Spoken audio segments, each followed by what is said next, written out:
Hi everyone. Give everyone a second to log in if they wanted to watch us live today.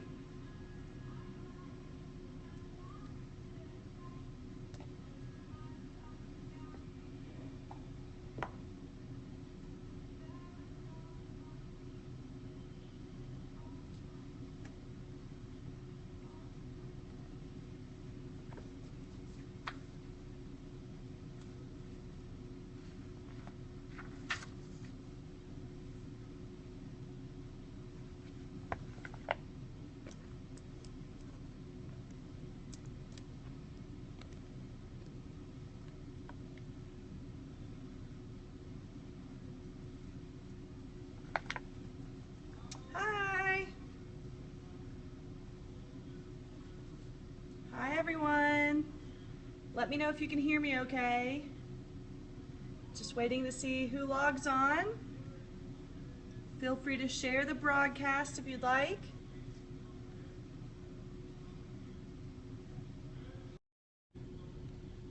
Hi guys. Let me know where you guys are from.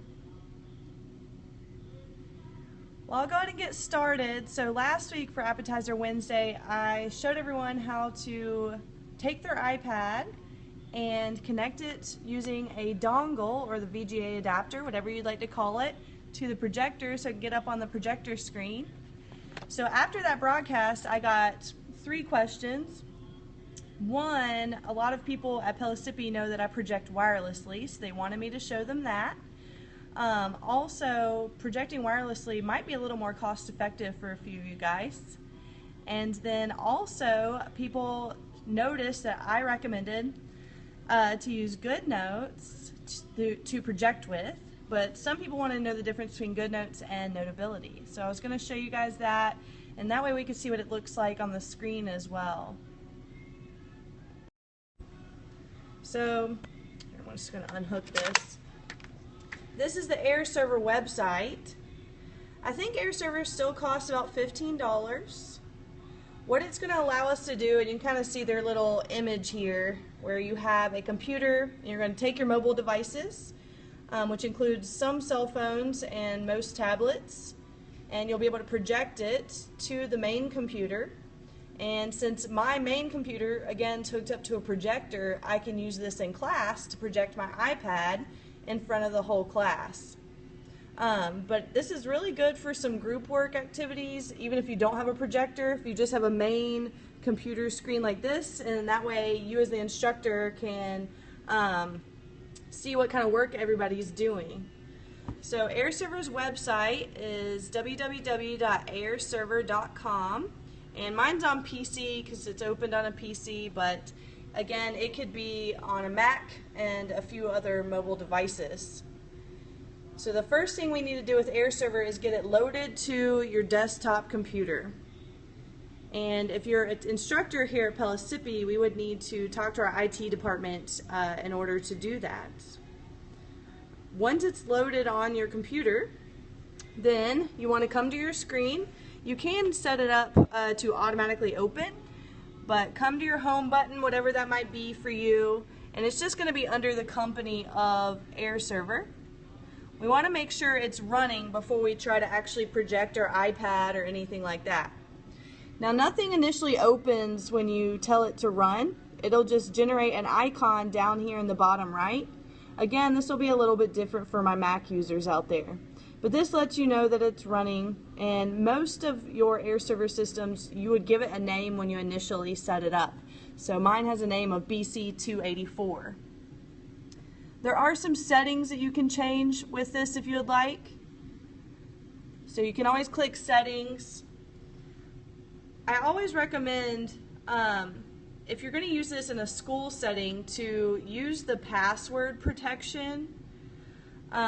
And so mine's set to always have a password to pop up every time I go to project. And that way I know no students in the hallway or no students in my class are going to steal my screen at any given moment because they'd have to see the password. So let me show you how I can get my iPad running with this guy. For my Pellissippi people, I need to go ahead and turn on my projection system. That way we can see what the apps look like in a little while as well. One quick quirk I would mention, if you are in an academic setting, sometimes there's problems with the school network and using things like Air Server or even Apple TV. So this is something you're just going to have to try at your school and see how it works out for you. For me, our school network didn't really work well with Air Server where I'm at right now on this campus. So we had to install kind of a little MiFi in my room for me to use on my iPad. So I always want to double check that I'm logged on to Wi-Fi, and it says, yep, I'm logged on to this room's Wi-Fi.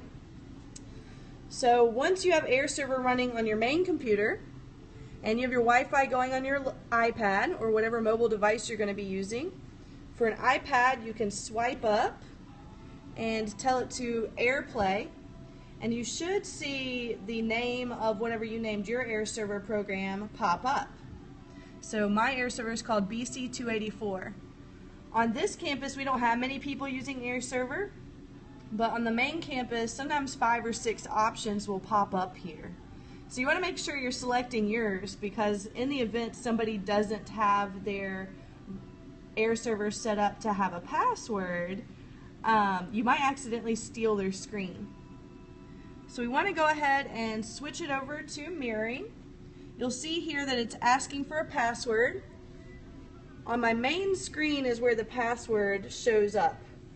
Now again, if the students can see this main screen, then that's going to kind of defeat the purpose. So just kind of be careful with what you're projecting and when.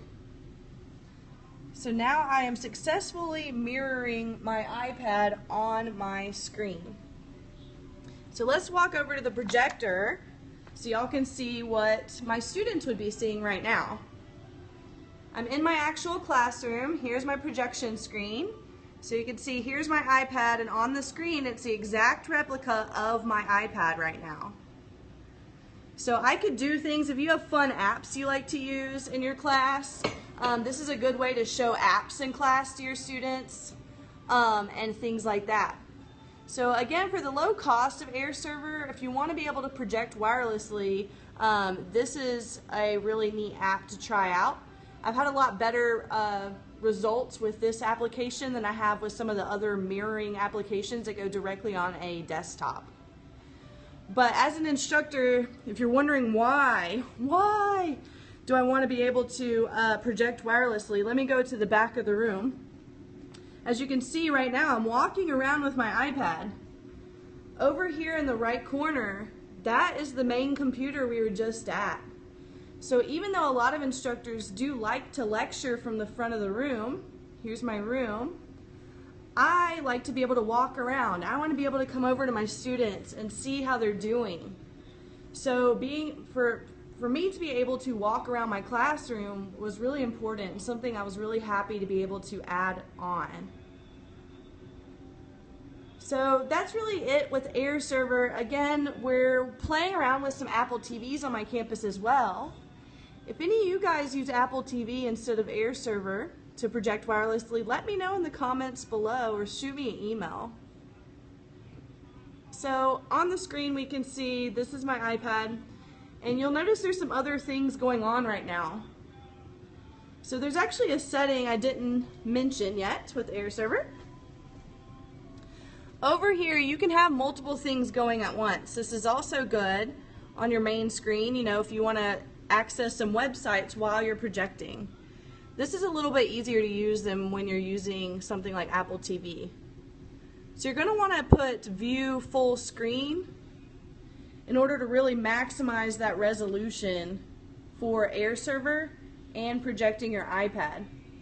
Now what you can notice on the main screen here, and you'll see on the projection screen, that this is full size. This is my iPad screen right now.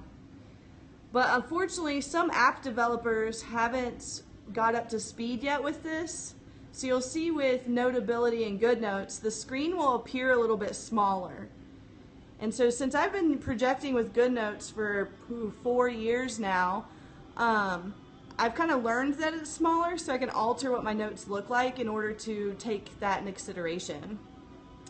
But some apps project really well, some apps don't. It doesn't matter if it's wireless or not. So just always keep that in mind when you're projecting something for your class. So I'm going to come back over, I'm going to sit down like a student so y'all can see my iPad, and I can talk about these apps. Y'all can see I'm using my case here. I love my iPad case. I'm trying to get it to where I can stand my iPad up. I was carrying it by the handle on the back. Alright, so as I mentioned, I always use GoodNotes, so I'm going to start with that. I'm going to go ahead and open the app. This is just a really good note-taking app that you can use to write your notes. You can see this is my actual class that I'm working in right now. But let me show you the categories so you can get kind of a clearer view of what's happening here. You want to think about this like a big 3-ring binder. Each of these are my big 3-ring binders. And inside each of my 3-ring binders are going to be the individual dividers or categories. And so my Chem 1110, that's my Chemistry 1, and here's all my dividers for that course. So you would select your divider and open, what's going to open are going to be all your individual pages that would be within that divider. And so right now I want to show you one feature that's happening with GoodNotes right now. I'm looking at this. Maybe as an instructor, I'm switching in between which slideshows I'm working with here. And so on the screen, when you're in between slideshows and you haven't selected anything yet, the screen is blank. So when that happens to you, don't panic. That's actually a good thing. GoodNotes is trying to protect your privacy. So if you have some notebooks you don't want students to see, or maybe some personal notes that you've been working on, GoodNotes has done a good job of trying to protect you from accidentally projecting something you didn't mean to.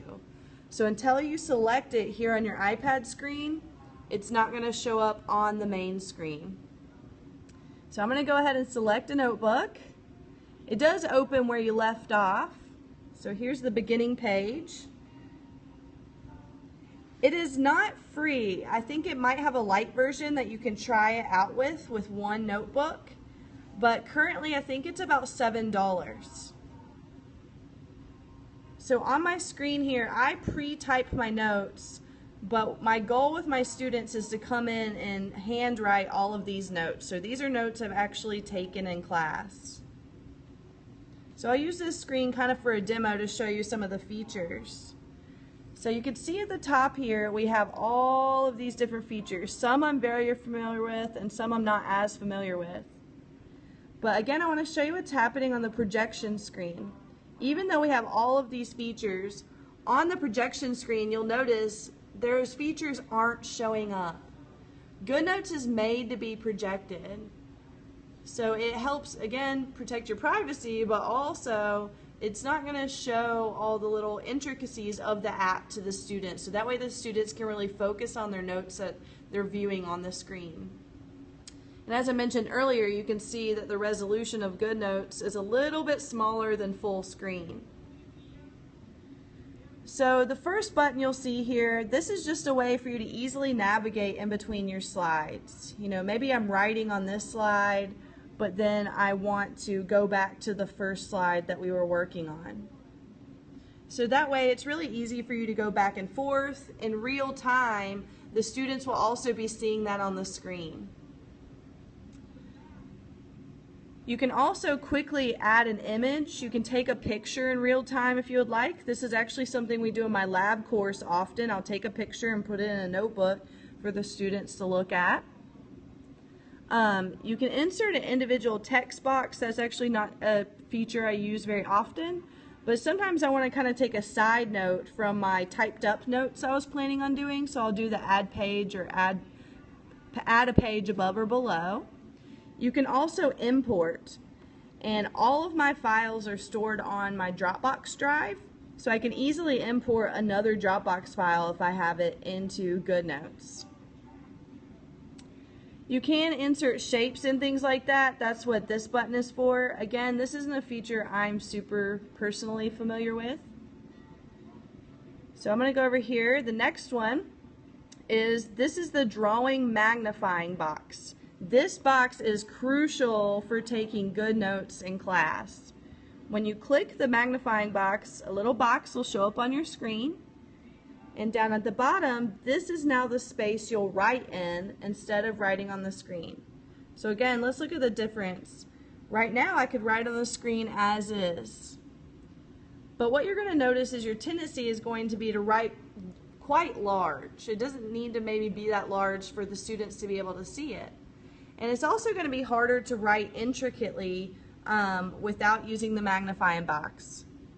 So again, once I click the magnifying box, it'll pop up my screen. You can drag it around to where you would like to write. And in the box below that is where you'll actually do your writing. And this is going to allow me to write in a more precise and small manner. So you can see this hello is much smaller than the first one I wrote. And it wasn't because I was purposely doing that. You'll naturally just want to write smaller since it's in a smaller area. So let's see what that looks like on the screen. You can see the hello I used without the magnifying box is quite large, which that might be fine for some of y'all's classes. But in chemistry, I usually need to write very small, and so the magnifying box is a lifesaver. I still have the magnifying box open. One of the neat features of this is you'll notice a little blue box here. If you continue writing inside the blue box, it'll instantly move your magnifying box forward for you. So it gives you a way to continuously write on this app. So you don't have to keep moving the box. It knows when the box needs to be moved. So you can see I started writing here and the box moved from one spot to the other so I could continually write without me having to move the magnifying box on my iPad.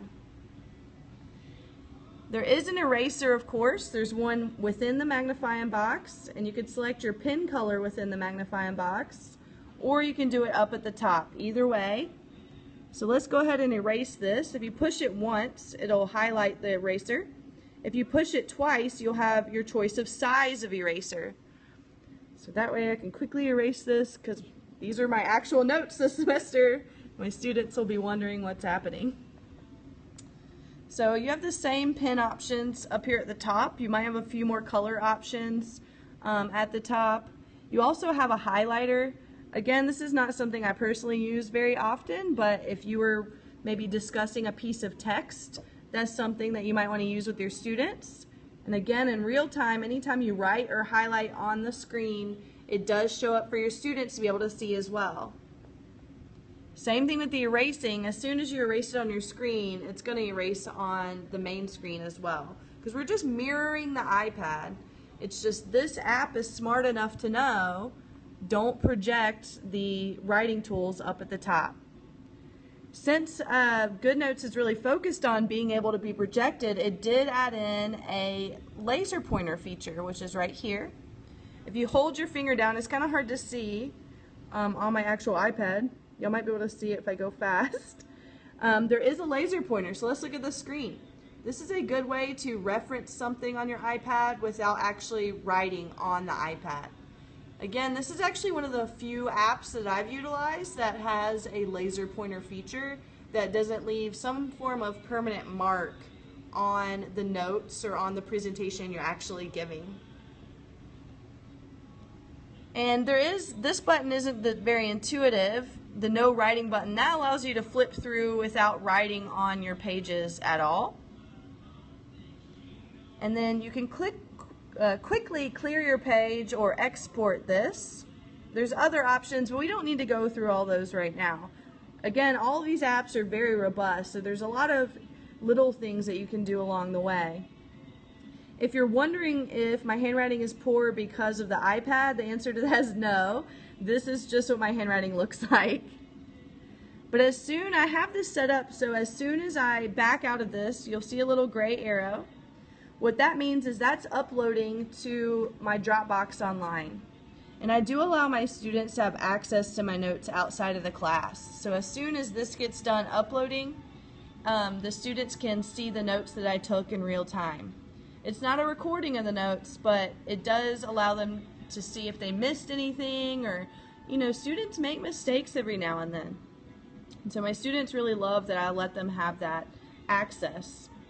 Again, you can set that up. There's various ways to set that up on here. And if you have any questions about that, you can ask me. But really quickly, it's just under options and setting. Yes, I allow them to access it in Dropbox. That way, especially if they miss class, they have a copy of the notes, but in chemistry especially, people are going to make mistakes sometimes. So allowing them to have access to my notes just helps to ensure that they have better quality notes for them to study with. And again, since we're back at this home page in GoodNotes, the app is protecting me. It doesn't want to project anything that I haven't selected to project. Do you have any questions about GoodNotes so far? Alright, so I wanted to go back to the categories just to show you guys one thing. To set these up is very easy. Yes, I can. I can download them from my Dropbox as a PDF and post it on D2L.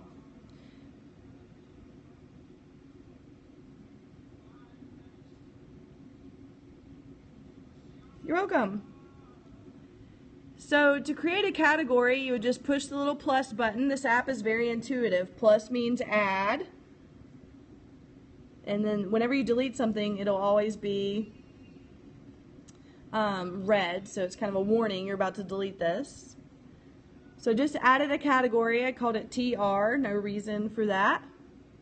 So right now, there's nothing in that category. So again, we're thinking of this as a 3-ring binder. This is my whole binder. This is a divider I just put in my binder. And now I need to put some pages between those. So speaking of Dropbox, since I do pre-type all my notes, I've done that at my computer at home. So I link it to my Dropbox so that way I can quickly import my files from my Dropbox that I've created. I do prefer them to be in PDF. That way I know there's not going to be any formatting issues. But here's a blank set of notes that I pre-made for my classes, and now they're ready to rock and roll. It imports fairly quickly.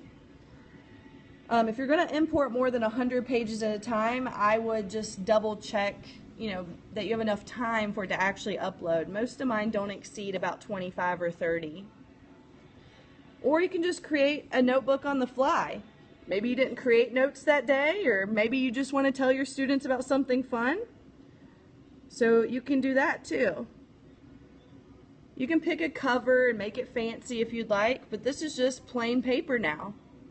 I can select my highlighter box, move it to where I'd like to start in the page, and start writing and letting my students know about something.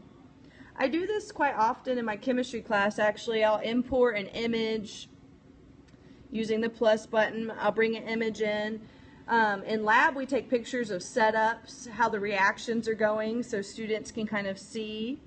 So in real time you can select the camera. I know that's a weird picture. Take a picture and put that within your notes. So my students really like that. It kind of helps give me a way to bring chemistry to them a little faster. And this is also neat if you have a class where you might need to draw on the picture you just took. I can imagine, for example, in A&P, you could take a picture of the cadaver and then go through and start labeling the cadaver so that way your students could reference this later on, if you let them have access to a Dropbox or something like that. The last feature that both of these apps are going to have is searching for your documents, which I love that. So when you're searching it, I don't think those have uploaded yet. The one thing with GoodNotes is that it can search your handwriting, so that's kind of neat. Let me go see if I can pull one up on another one. It's going to search your handwriting and the typed text. So I've typed in the word solid, and now I can pull up the notes that I just selected, and it tells me that these have the word solid within it. So it's kind of a good way to reference your notes, especially when you're a long-time user like me. It gives me a fast way to look through my notes. But again, I love GoodNotes. It's definitely worth the $7 or however much it is. But I would go ahead and purchase it if it interests you. I originally paid $4. And that was probably, I think they upgraded to this version of the app 3 years ago. So if this is something that might interest you, try to check it out and purchase it as soon as possible, because I can only imagine that they're going to add more features to this. GoodNotes, if you're out there, one feature I would love to see is being able to upload my notes or whatever file I'm working on to social media. Right now I have to do it to Dropbox and then put it on my social media later. But I want to show you all the difference between this and Notability. You'll see that Notability and GoodNotes and a few of these other apps, there's my Dropbox, these are apps that I do utilize all the time. And you can see on the screen, now that I'm out of GoodNotes, it's projecting my entire screen through that Air Server app that we were talking about earlier. So let's open Notability. There are a few features. If my students ask me what app do they take notes on, or if I go to a conference, what app do I personally take notes on, it is Notability. I find this to be an app that is better for note-taking purposes as a student or as a instructor than as somebody giving a class. And so I've opened Notability now. You're viewing my notebooks just like you did before. The setup's the same. You have dividers, and then within the dividers you have your individual subjects that you can upload files to. So let's look at the screen now though. Notability projects everything that's on my screen. So it's projecting every file that's opened up right now. Anything I do on here, the students can see. And so it's not really good at protecting you if it comes to viewing your screen. So you've got to be really careful with that with Notability. But just like GoodNotes, we can easily add dividers and subjects and things like that. I'm just going to put a test subject in here for us to put a notebook in real fast.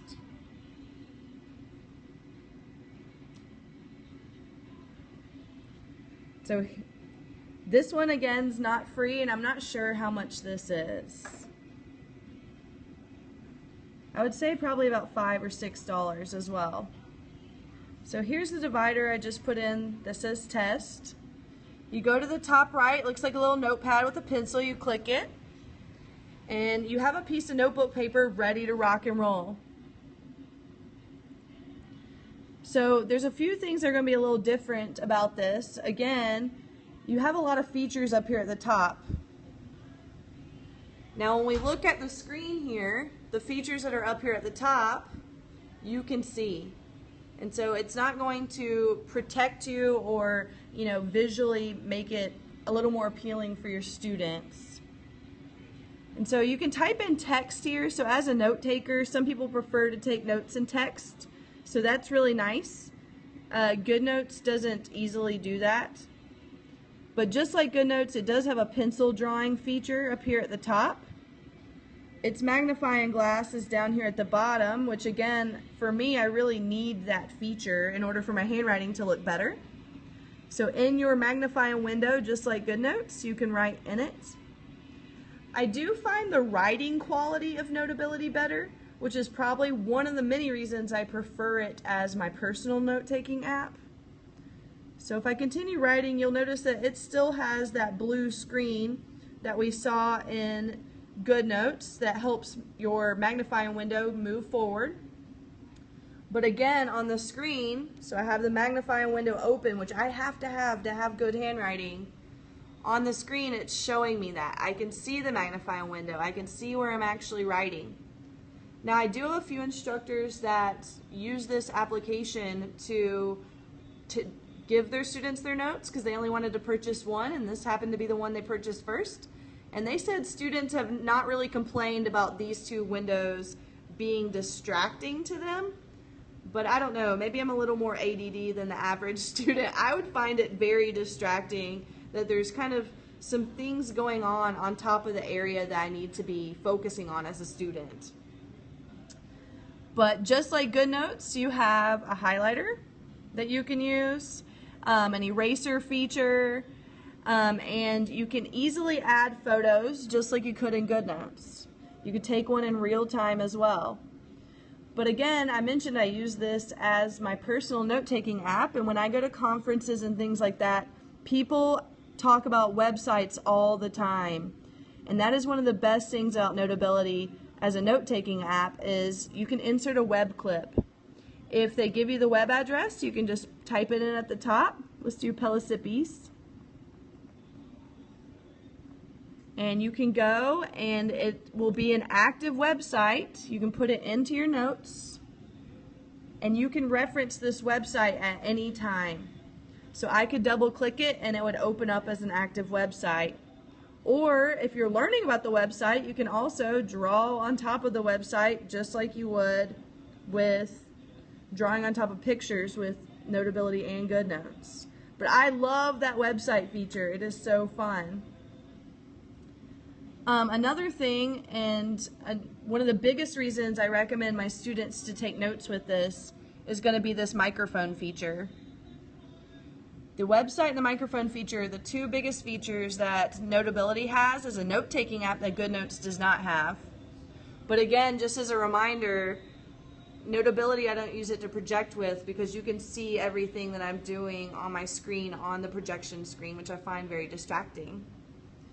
So what happens is you push the microphone and it'll start recording my voice, which you might think that doesn't sound very innovative. But let's also select our pencil, and y'all know if I was doing this at a meeting, I would need my Zoom window. And so I can write down my notes or whatever the people are saying, and in real time it's recording me. And we're going to see what happens with my handwriting in a second. I love that Notability put this new feature in. Okay, that's probably enough. I'm going to go back up here and stop my microphone. Once you see a secondary arrow next to the microphone, that means you have a recording. And I'm going to go ahead and push play. But before I do, you might notice that blue streak right there, that's the same pen that I used to write this. It dims it all out. And when you push play, now you can hear my voice, the notes that I was giving, and in real time it should start to oh, there we go. I was like, I don't hear anything. It starts to show your handwriting in real time with my voice and how it lined up with my voice. So there's another pen out there, and I can't remember the name of the pen right now, but there's a pen that did this with special paper, and it's been great. I've known a lot of instructors to use it as well. But this is something that's built in to this app. Again, let's push record again and see what happens. LiveScribe, yes, that's it. With LiveScribe, it would need special paper. You had to make sure it was charged up, and it didn't have many additional features on top of the fact that it's going to record your handwriting and you'll be able to watch it back in real time. I know that companies come out with a few other things, but since I am so attached to my iPad, I love that I have my own LiveScribe program built into my iPad now. So I'm going to come back, stop my microphone again. When you have the little arrow down, that lets you know you have a recording. And so now it's unselected all the text, and I could go through and watch it, and again in real time it's going to re-highlight all of the text. So as an instructor, if I do something like this for my students, I would make a recording and then I would go through and say, okay, at time 2 it's this topic, at time 3 it's this topic. The only downside to this is it is live, so there's nothing you can do to edit the playback very much, especially if you want to give it out to your students. If you don't like it, you can delete recordings, and they give you timestamps for when you started and stopped it in the first place. As somebody that goes to a lot of meetings, I love that feature and the website feature. That makes this app priceless to me. And again, the handwriting to me is a little bit smoother as well. But just like GoodNotes, we can put in other pages and things like that.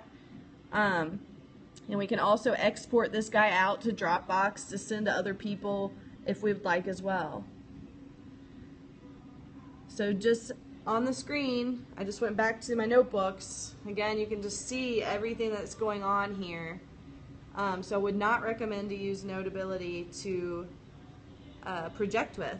But for a personal note-taking app, I would really recommend this. Do y'all have any questions about Notability? Notability also has a Mac version of it, so that way you can use it on your Mac and your iPad. And I don't think either app is available on PC yet, so you can use them on both yet with that. And so if I wanted to stop projecting my screen for any reason, remember on your iPad you can always swipe up, click your AirPlay button, and just deselect mirroring. And so mine, I naturally have it to kick me off my Air server, so I have to put my password in each time. But once I get kicked out of that, it goes back to whatever was on my main computer in the first place. So my iPad's no longer being mirrored. But I could mirror any of my apps on here I wanted. I use CourseSmart a lot to mirror and show my textbook to my students. And again, if I don't want to show my iPad what's on the screen now, this was the website that was on my main computer. So again, I can easily go between maybe D2L on my iPad if I would like, or YouTube on my iPad. The one thing you have to remember about mirroring your iPad from here to the projector is there is no sound. So that is kind of a drawback. But again, if you're interested in projecting sound, let me know, because I have some workarounds for that as well. Ooh, this is close. Well, thank you guys for joining me, and I hope y'all might have learned a little something today about Air Server, Notability, and GoodNotes. If you have any other questions or have some suggestions of topics for next week, let me know in the comments below.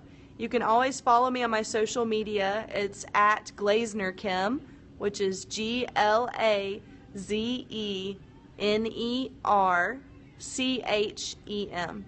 Thank you guys.